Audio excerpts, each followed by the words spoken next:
question how we can proceed, because I just feel like I think the term is fatal defects in the process, such as the 48 hours to have the procedural due process, right? Which I was basically forced to push through.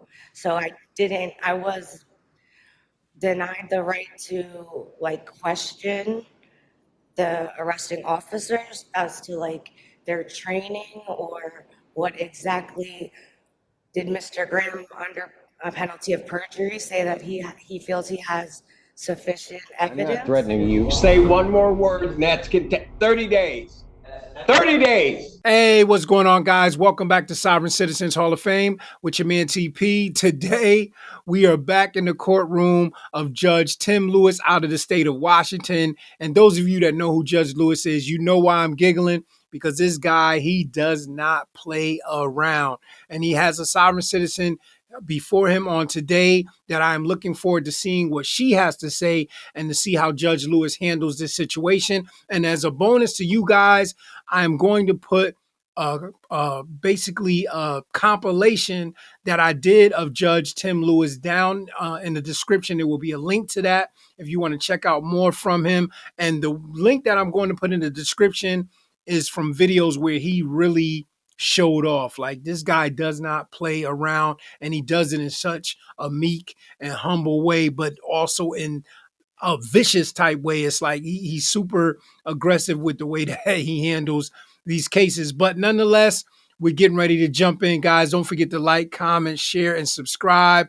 And listen, let's go ahead and jump into Judge Lewis's courtroom. Ms. Benedetto, good afternoon. You can go ahead and come forward, please.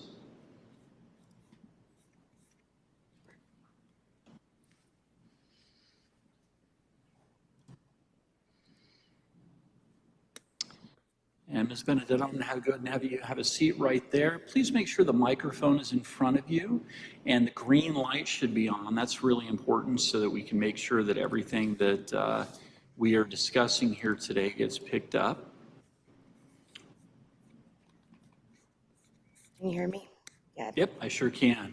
Okay, so we are before the court for a special set 2 o'clock calendar in City of Lakewood versus Gail Ann Benedetto.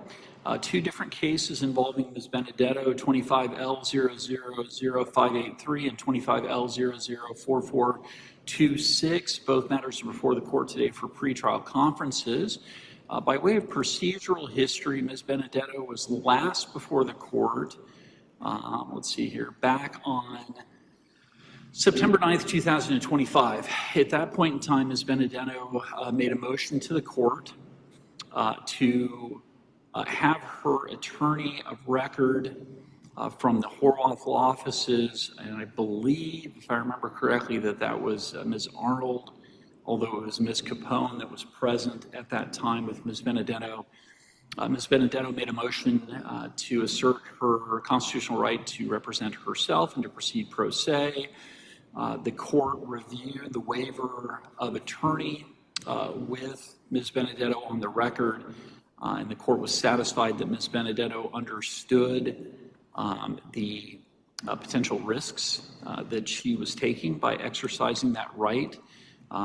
Nevertheless, Ms. Benedetto maintained her request to proceed with representing herself, and the court granted her request to do so.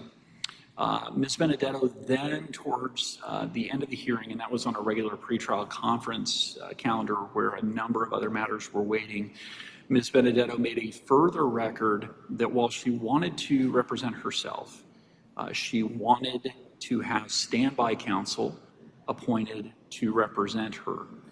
At that point in time, Ms. Capone, I don't know what her terminology was, but she essentially chose not to make a record, is my recollection. I could be wrong, but I believe that's accurate.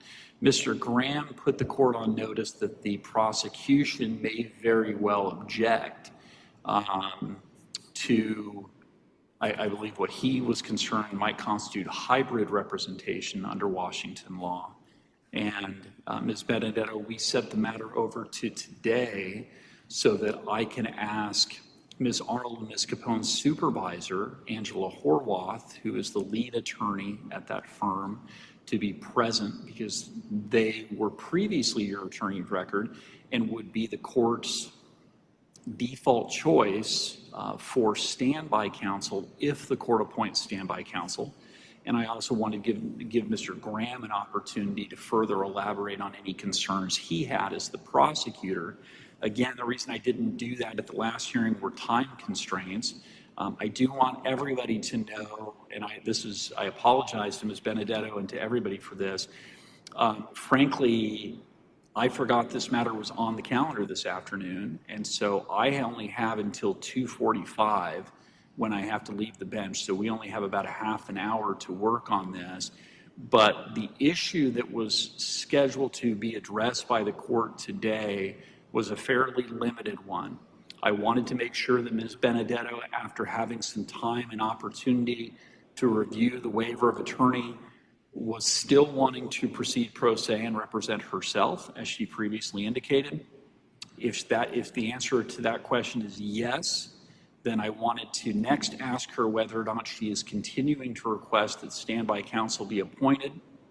And then at that point, if she is indicating that she is, I want to give Mr. Graham and Ms. Horwath an opportunity to weigh in as well. So first things first, Ms. Benedetto, good afternoon. Good afternoon, Your Honor. So Ms. Benedetto, at our last hearing, we started off kind of rocky, but by the end of the hearing, I think we were doing pretty well. I'm going to remind you that I'm going to do everything I can not to interrupt you, and I'm going to ask that you extend the same courtesy to the court as well as the attorneys, okay? Yes, sir. I'm also going to remind you that everything is being recorded today, so this is all on the record, if you will. So, Ms. Benedetto, your true name is Gail Ann Benedetto, correct? Yes. Okay, and Ms. Benedetto, you had previously indicated to the court you wanted to represent yourself. Have you had any change of heart, or is that still how you would like to proceed?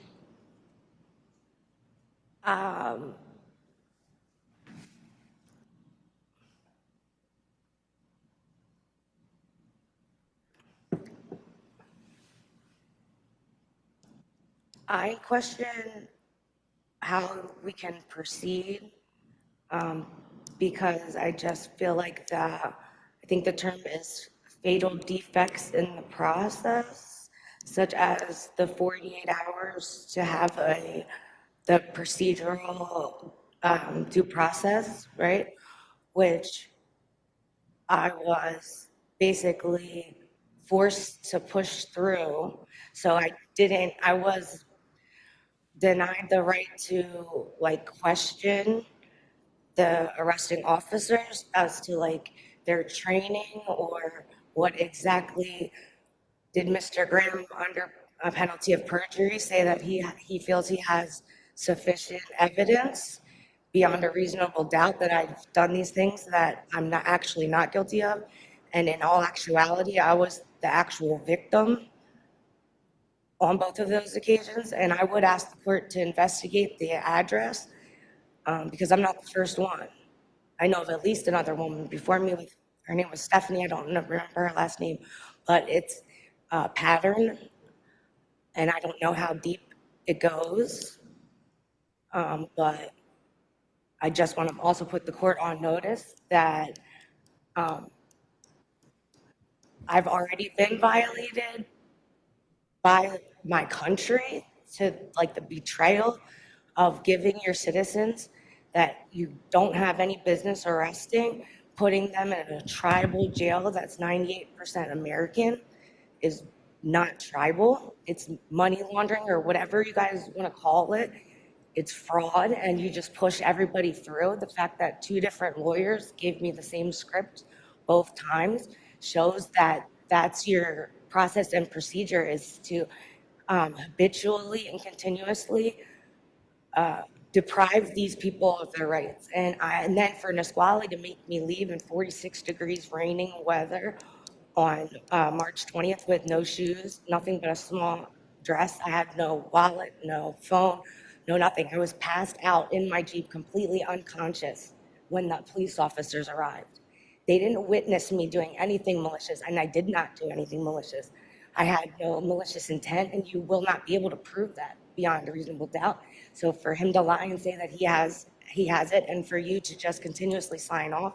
And also, I've discovered that a police officer, when he enters the charge with his badge number, automatically signs your auto signature to the warrant, so you don't have any knowledge of the warrant. That an officer is not a judge.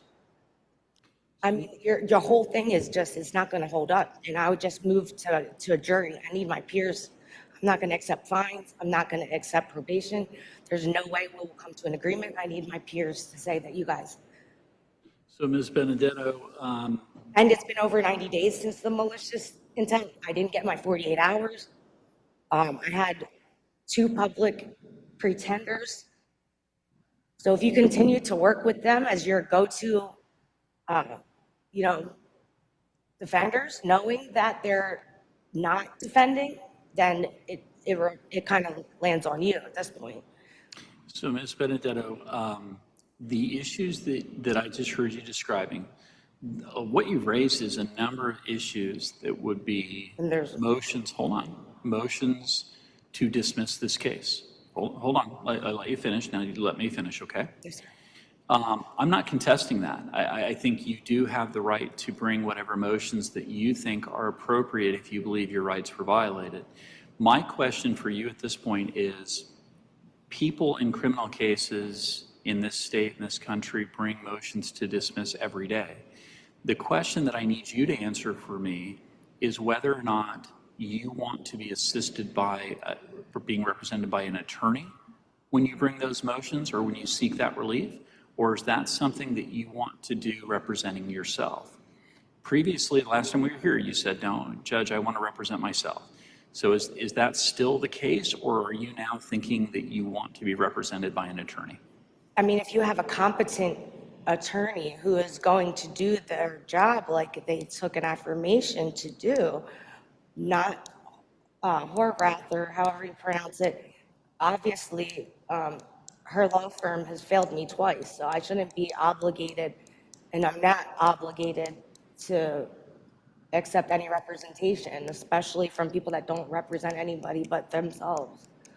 So remember that, well, I shouldn't say remember. So under Washington law, if you qualify for representation at public expense, you don't get to choose your lawyer. Right. Now, I have appointed an attorney to represent you previously. You indicated that you did not care for that representation and that you wanted to represent yourself. The other option that you have is to hire your own attorney, and you do have a choice when you hire your own attorney who you hire to represent you, but you obviously have to have the means to hire an attorney.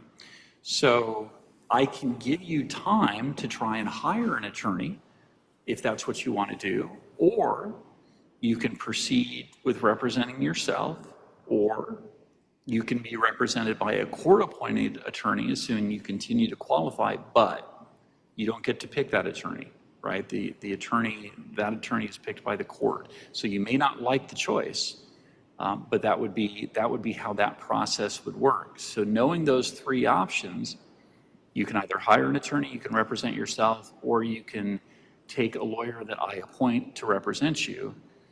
Do you know how you want to go forward? I have looked into different avenues, and nobody has so far wanted to, I guess, take on the case. But also, I need at least 14 court days, I believe, per the rules to actually file the motions.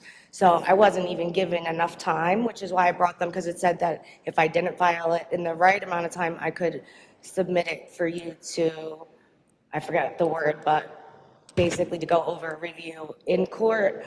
But I probably don't have the whole thing exactly perfect, how it's supposed to be heading-wise and stuff like that. So I do need more time to prepare proper, I guess, notices or motions, although I don't feel comfortable moving anything because I don't think that anything has can move. I mean, like literally have probably 10 or 20 violations that I can just name them that you guys, your own rules that were not followed. So how can you in your official capacity, knowing your oath and knowing the Constitution, right? How can you proceed like just like what's Washington Constitution Section 1? What is that? Do you know that? Washington State Constitution Section 1, you know? So, Ms. Benedetto, I think I understand the point you're making. I mean, what you said is you don't believe that the rules have been complied with and that your rights have been violated. I understand that. Well, not just my rights, but like Right, I get that. RCW 1031-100, unlawful warrantless arrests. RCW 69.50.506, warrants required for drug cases. RCW 10.0.1115, accurate and correct. Oh yeah, I forgot about that. Your officers or somehow the court has misrepresented and fraudulently made up a Washington driver's license for me, which I don't have, and I beg you to show me my picture card, my paying for it, my signature for any kind of thing with the driver's license people. I don't have any contract. I'm not a commercial driver. I'm a Pennsylvania resident, as a matter of fact. I'm actually Pennsylvania Dutch. So I'm like, you gave a pilgrim to the Indians, like literally is what you did to me. It's like he gave the pilgrims to the Indians. I've never really heard that reference before. That was interesting. Like that is just, I mean, I just can't get over that. There's no way that that is okay. So, Ms. Benedetto, you're wanting to So they lied on police reports. Hold on, don't interrupt. Please don't interrupt Sorry, me. I apologize. So we're getting ahead of ourselves again. So you've identified a number of issues that you obviously feel very strongly about, and I respect that. The question that I need to figure out before we start dealing with those issues and dealing with those claims is whether or not you want to raise those issues and those arguments to the court by yourself, or you want to be represented by an attorney. So last time we were here, you said you wanted to do that yourself, but you were requesting standby counsel. Is Ms. Horvath, is she willing to do it herself, to put herself behind the name of her company? I have no idea. The first thing that I need to know is whether or not. Because if she'll do it, I will give her a chance to redeem herself, and maybe I won't file bar complaints against those two attorneys of hers, if she can actually do her job. So, Ms. Benedetto, I will tell you. Otherwise, they all go down. I will tell you that threatening to file bar complaints against an attorney doesn't do any good. Your attorney is somebody who is going to assist you and represent you in a case, but threatening them with bar complaints typically is not a good way to develop them in jail over the weekend. Like that person, oh yeah, they didn't want to go. I'm sure they refused to go talk to you today. You believe that? So, Ms. Benedetto, what I think I hear you saying is that you are not wanting to change what you represented to the court previously. I have to represent myself. Okay, which is that you want to represent yourself. Now, I don't want to. That leads me to my next question, which is whether or not you are still requesting that an attorney be appointed to be your standby counsel. I stated what I wanted. I'm sorry? I think I stated what I wanted. I'm sorry, I couldn't hear you. I would like Ms. Horvath herself to represent me. Okay, well, now hold on, Ms. Horvath. You understand that a standby attorney... Is she even an attorney? Hold on. Please don't interrupt me. Remember that a standby counsel does not represent you, right? Because what a standby counsel does is tries to give you pointers or answer questions that you may have about legal procedure or rules of evidence, but they do not represent you because you have chosen to represent yourself. They're simply there to try to help you in certain limited ways, but they do not represent you because you're representing yourself. Mm-hmm. So my question to you is, are you still requesting that standby counsel be appointed in that very limited scope where they might be able to help you understand some of the evidence rules, they might be able to help you understand some of the courtroom procedure? Is that what you are requesting? Yes. Okay. Let me begin by hearing first from Mr. Graham. And so I'm going to give him, he's the prosecutor, I'm going to give him an opportunity to respond if there's anything he would like to put on the record regarding your request for standby counsel. I am then going to give Ms. Horwath an opportunity to weigh in as well. Mr. Graham? Yes, Your Honor. Standby counsel is not a right.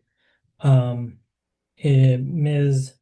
Benedetto can choose to hire standby counsel if she chooses to do so, but she does not have a right to have standby counsel at public expense, and so the city would object to appointment of standby counsel at public expense.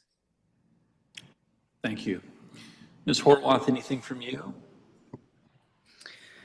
Sure. For the record, Angela Horwath, Your Honor, I would agree with Mr. Graham in that it is not a right. The question of finance is really not something that I'm going to address. In regards to whether I think it's appropriate, I've never been standby counsel or never been familiar with standby counsel at a pre-trial stage. I have myself represented in a standby capacity once a case proceeds to trial in a very limited, defined manner. And that can be appropriate in situations. It can be helpful to the court and to the process. But I do not believe it is appropriate at a pretrial stage. If this gets set for trial, and that's something that Ms. Benedetto decides to do, I think that this issue could be addressed.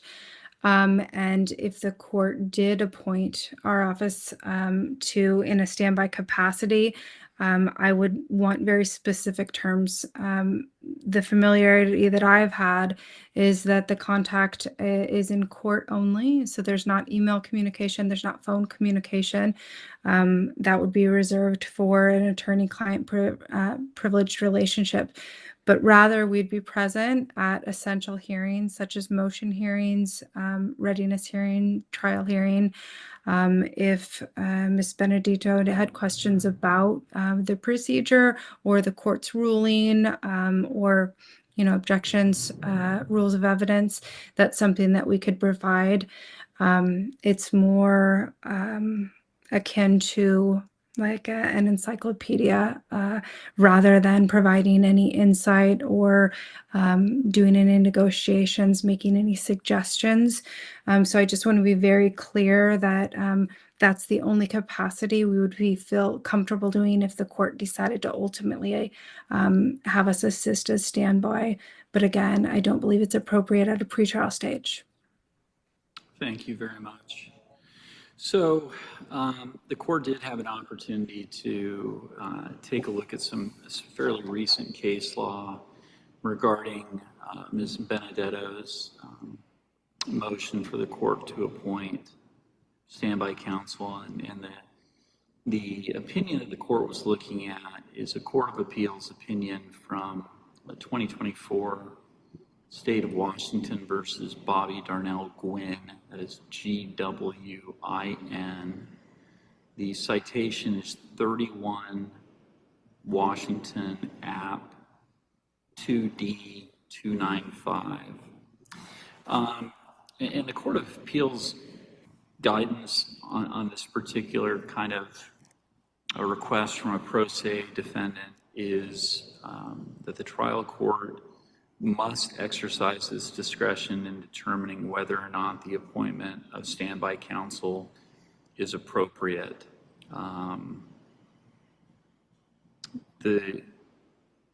Interestingly, the Court of Appeals has indicated that the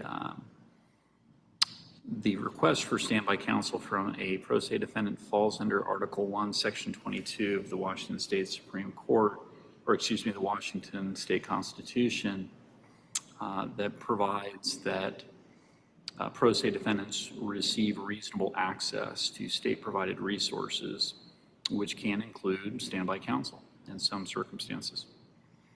Some of the factors the Court of Appeals indicated that the court is to consider,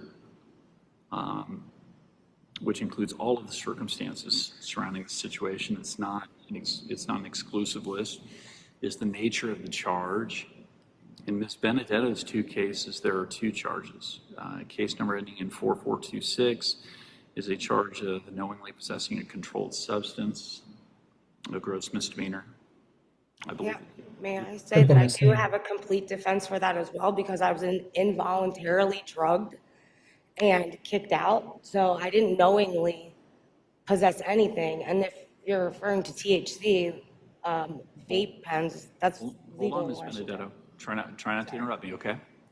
The second charge is malicious mischief in third-degree domestic violence, which in courts of limited jurisdiction, the domestic violence gross misdemeanors tend to be more towards the more serious end of the spectrum on charges before courts of limited jurisdiction.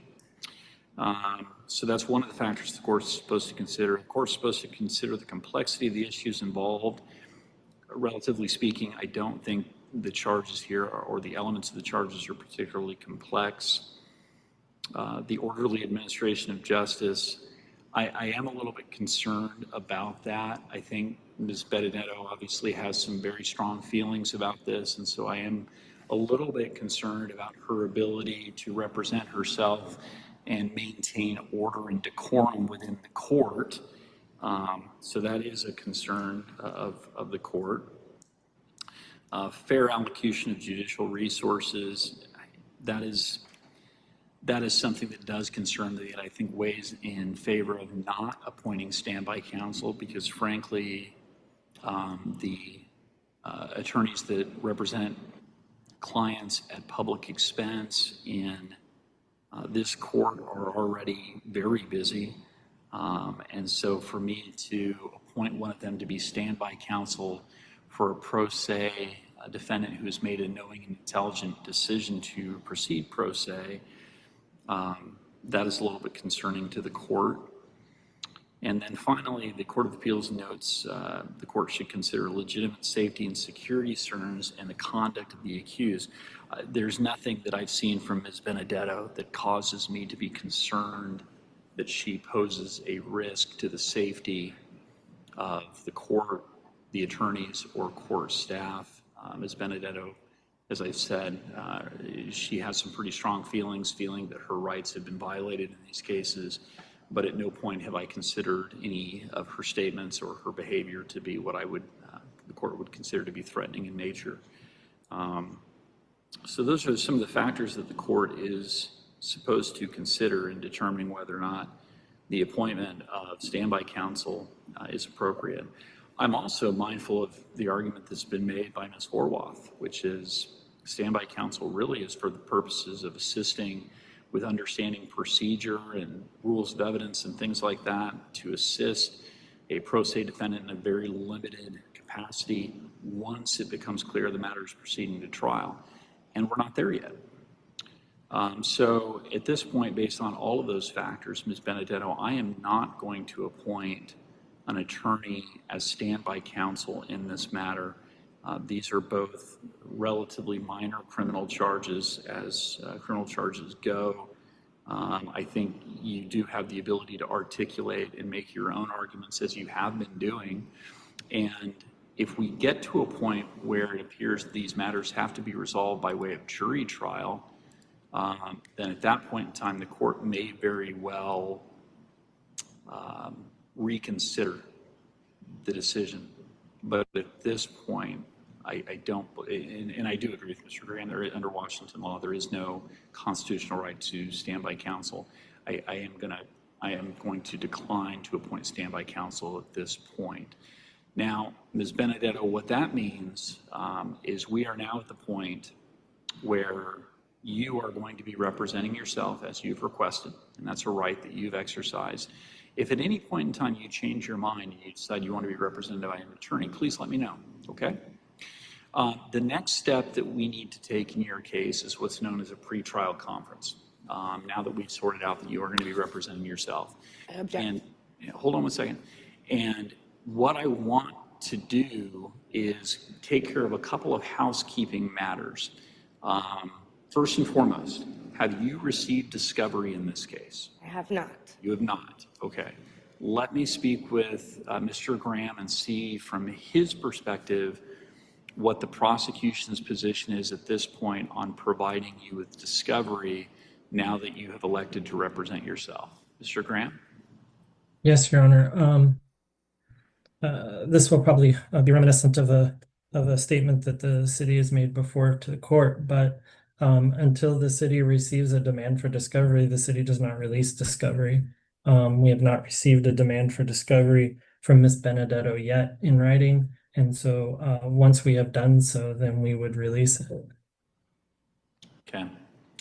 So in this particular case, Mr. Graham, I ordinarily, I think you're right on. I'm going to make an accommodation for Ms. Benedetto, and I'm going to not require you to file that demand for discovery. We will go ahead and allow this hearing to serve as notice to the city that Ms. Benedetto is requesting discovery. And so, Mr. Graham, I guess the next question for you, sir, is how does your office want to provide discovery? Does the city want to mail that out to Ms. Benedetto, or did the court, or excuse me, did the city want to prepare a discovery packet that she would be able to come by and pick up? How does the city want to handle the logistics of ensuring that discovery materials have been provided to her? Yes, Your Honor. In this particular case, it's probably going to be simpler if the city were to mail Ms. Benedetto the discovery, just because then otherwise it requires coordination of letting Ms. Benedetto know it's available.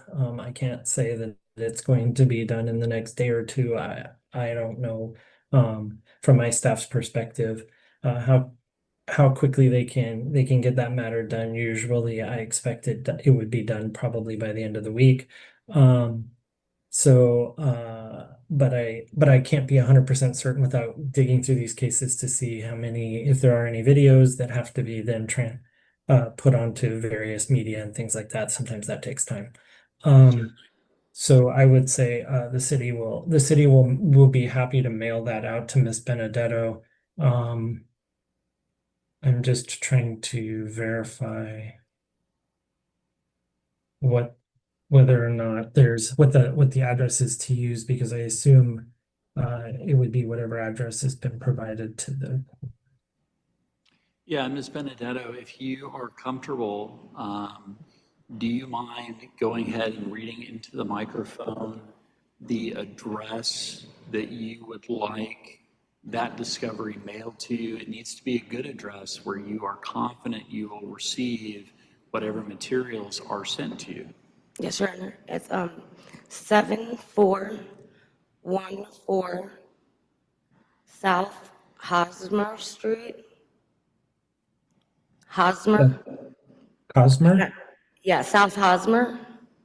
Hosmer Street, Tacoma, Washington, 98408. And that is C, the letters like C, cat, I guess 4, or you could put room 211, but the mailbox is C4. Like isn't dynamite C4? C4 to 11? Yes. Okay, is that like an The room 211. or a room number? The room 211 and C4 is the C4 mailbox. to 11. Okay, all right. Mr. Graham, did you hear that? I do believe so. And Ms. Benedetto can correct. I have 7414 South Hosmer Street, number C4, room 211 in Tacoma, Washington, 98408. That's correct. Thank you, Ms. Benedetto, and thank you, Mr. This may be a silly question, but does the discovery, is that what's the bill of particulars? And does that include the audio recordings of me and the public defenders from Nisqually?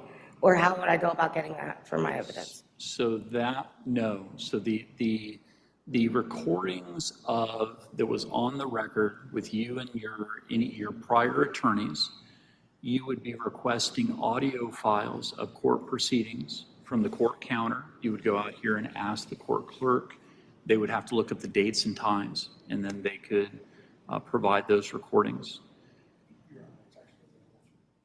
Oh, it's available through the website, apparently. Really? Yeah, I learned something new every What day. website? Do I have to accept any terms like, like no, what do they call it? Like if you make an account, then you're giving us consent that you will have no expectation of privacy as far as in your phone, No, like in the privacy stuff. no, I don't believe Pennsylvania that has is stuff the like that. case. It is simply you are requesting information, and that information is being provided. You don't have to make an account in order to like. I don't say, believe like, so. And if that turns out to be the case, I've used it before, Your Honor. It's just clicking on the website. There is no account required. thank you, Mr. Graham. Okay, and so what we need to do at this point, because I am running out of time this afternoon, Ms. Benedetto, we have speedy trial in your case, and let me take a quick look to see when speedy trial runs. I mean, it's already over for the first one. No. That was in March. How can you have a speedy trial when it was in March 19th? So currently, speedy trial in your case, oh, that's the wrong case. Let me find that case number. Your Honor, do I have permission to exit? Is there any Yes, other Ms. need? Horwath, I apologize. That's okay. At this point in time, Ms. Benedetto's motion to proceed pro se has been granted.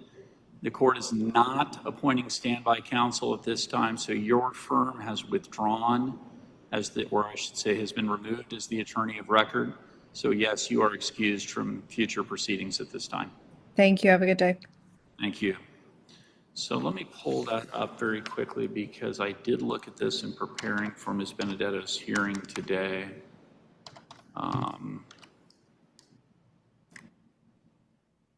Your Honor, my calculation is that the Horwath Law offices were removed on September 9th to allow Ms. Benedetto to represent herself. And so 90 days from September 9th would be December 8th. I think that's Ninth is already correct. way more than 90 days after March 19th. So hold on one minute. And I have a screenshot where it says those charges were cleared, and I paid the $200 for the window, and I didn't need a court to tell me to do that. I don't owe anybody anything. So Ms. Benedetto, what I'm looking at is just the most recent court order, which I believe contained a speedy trial waiver. Yeah, I did. And it set as a commencement date, the date that Mr. Graham indicated, because that was the date that you elected to proceed pro se. And so, yeah, so speedy trial currently expires in your case on December 8th, 2025. Now, the reason I bring that up is because... The day before court, it expired. I'm sorry? The day before court, it had expired? No, the speedy trial expiration date is under the court rules. And so it's when you're out of custody, it's 90 days from a commencement date. And so the most recent commencement date is the last time you were in the court and you said, I want to remove my current attorneys and I want to represent myself. Under the court rule, that date was already beyond the threshold, was it not? well, it was ongoing, but that action. It wasn't not ongoing, it was cleared from my understanding. I have screenshots and I even have an email back to me from Pierce County saying that they didn't have anything, they didn't see anything. So Ms. Benedetto, I'm just letting you know what it looks like in the court file right now. If you want to challenge speedy trial at a later time, that is a motion that you can bring along with the other motions that you're indicating. Yeah, if you want to say, no, that is not my speedy trial time, it's been improperly calculated, you can do that at a later time as well. But what I want to do right now is make sure that as it currently exists, we are protecting your speedy trial rights. And so... That have already been violated? You're protecting the violation of my rights? Well... And isn't it RCW 9A.48.090 and 9A.04.1110 defining the malice that the officer has to witness the action and be able to say independently that the intent of the malice was there? Your officer cannot do that. So, Ms. Benedetto, we're not getting into the merits of that today. These are things that you're going to have. He really needs to just dismiss the case. This is ridiculous. I You're understand. wasting everybody's time. Your Honor, I've been very patient with Ms. Benedetto, You and have. the sorry. reckless disregard for what the court is asking of her. But at this point, the city is objecting to the routes she seems to continue to go down. And I note that objection. And Ms. Benedetto, this is one of those where there is a procedure that has to be followed, that attorneys are held to that standard. And because you are a pro se defendant, you're held to that standard as well. So what we're going to do at this point in time is we're going to set a pretrial conference in your case. And at that next pretrial object. conference, Ms. Benedetto, please don't interrupt Your me, rule okay? says 48 hours if I'm detained. You had 48 hours. Ms. That's Benedetto, been gone. I do not want you to interrupt me. At the next pretrial conference, which we are going to set, and we're going to set it here fairly quickly. Let's see, today is the 23rd of September. Or no, I'm sorry, today is the 22nd of September. We're going to go ahead and set this for a pretrial conference on, Can we go straight to the jury? well, we're gonna get there. We're gonna get there. We're gonna go ahead and set this for October 9th at, Daryl, do we have available time on October 9th at 3 p.m.? We do. Okay, let's go ahead and do October 9th at 3 p.m. And that will be the next pretrial conference. Now, Ms. Benedetto, let me tell you what I expect at the next pretrial conference, okay? By then, you should have received the discovery in the mail, okay? So you should have had an opportunity to review all of the evidence that the prosecution is relying upon in these two cases. Number two, between... I object. That's not enough time for me to file anything. October 9th from today, that's not 14 Well, court days. that is, let's see, 8 days, so plus 9, that is 17 days from today. Court days? It doesn't have to be court days, I don't believe, but it's 17 days from today. And so what I would like to do at the I next have 3 pretrial days conference... and I won't even have the discovery to Hold on. write and draft all of my... Hold on one second. I want, at the next pretrial conference, I would like you to be able to confirm that you've received all the discovery and you've reviewed it, okay, so you got it in the mail. And I want you, at that point in time, to be prepared to file motions for, on whatever grounds you believe that you're asking that this case be dismissed. You've previously indicated a number of rights that you think have been violated. I want you to reduce that to writing so that the prosecution has an opportunity to respond and I have an opportunity to read whatever authority you would like the court to consider.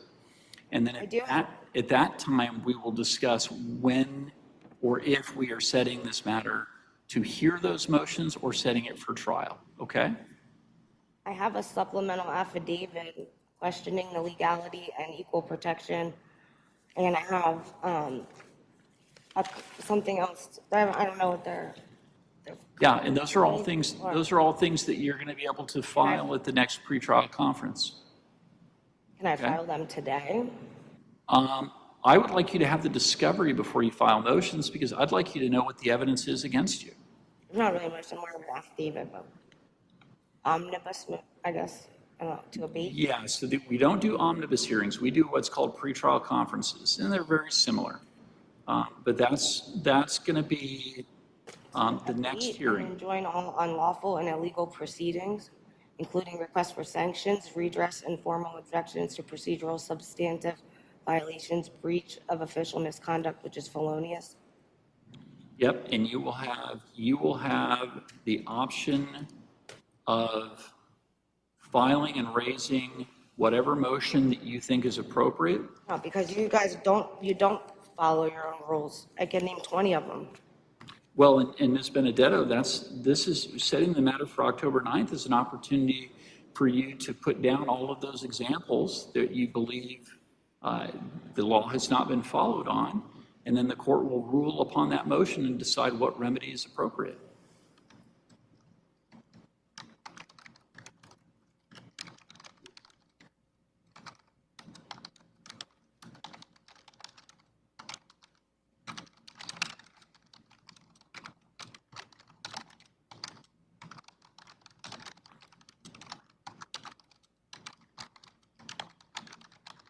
So on the 9th, will the officers be here? No. No, it'll be kind of like a hearing today, except that by that point in time, you will have had an opportunity to review the discovery, and then you will need to be prepared to file whatever motions you want the court to consider. Because remember, any motion that you file, for example, a motion to dismiss your case, you have to file a copy with the court. You also have to file a copy with the prosecutor so that they have an opportunity to respond. Okay? And that's separate from the clerk? Yes. The clerk is part of the court. So if you want to get something to the judge, you give it to the court clerk. If you want to get something to Mr. Graham, the prosecutor, you have to give it to the city attorney's office. Those are two different offices. They're in the same building, but they're two different offices. I think I did email. Mr. Graham, did you ever receive an email from me? I can't say that I did or did not. Okay. Okay, so now in the meantime, Ms. Benedetto, please make sure that you are complying with all terms and conditions that were imposed by the court, your pretrial conditions at the time of your arraignment. And we are going to go ahead and see you back here on October 9th at 3 p.m., okay? Yes, sir. I'm going to have you go ahead and come forward, and we will give you, the court clerk will give you a copy of that order. And once again, And thank you. both for being so patient with me. I do. Yep.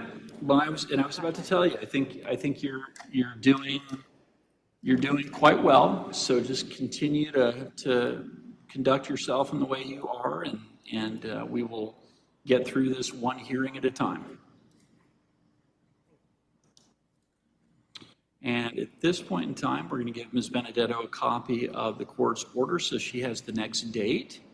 And the court is going to be at recess at this time. Mr. Graham, thank you very much, sir. Have a good afternoon. Ms. Thank you, Your Benedetto, Honor. have a good afternoon. Well, guys, we've come to the end of this proceeding for Miss Benedetto. She definitely had her super sovereign citizen hat on. We heard some new script. We heard the old script that we normally hear. Judge Lewis handled the situation pretty well. He let her overtalk him a little bit, even though he told her not to. Especially if you know Judge Lewis and you've seen how he's handled others. I was surprised that he kind of let her win on certain occasions, and we see the prosecutor got very upset about it. But it took Ms. Benedetto a long time to answer the simple question, do you want to represent yourself or not? But finally, she got to it and said yes. There will be no standby counsel allowed. And it was a little weird to kind of see Judge Lewis almost talk to her like a child and trying to help her understand to stop cutting them off. But nonetheless, I'm going to have a link down in the description. If you want to really see Judge Lewis go in, go down in the description, click that link. It'll be a nice little compilation for you to check out. We will be following this case to see how everything plays out. And listen, let me know down in the comments, have you heard this script before that she was just rambling on and talking about? Is it new to you like it is to me, some of the things that she said? And with that being said, guys, I'm going to get ready to get out of here. Don't forget to like, share, comment, subscribe. As always, I appreciate you guys here at Sovereign Citizens Hall of Fame. And for now, guys, Sovereign Citizens Court is adjourned. I'll catch you guys soon, and God bless.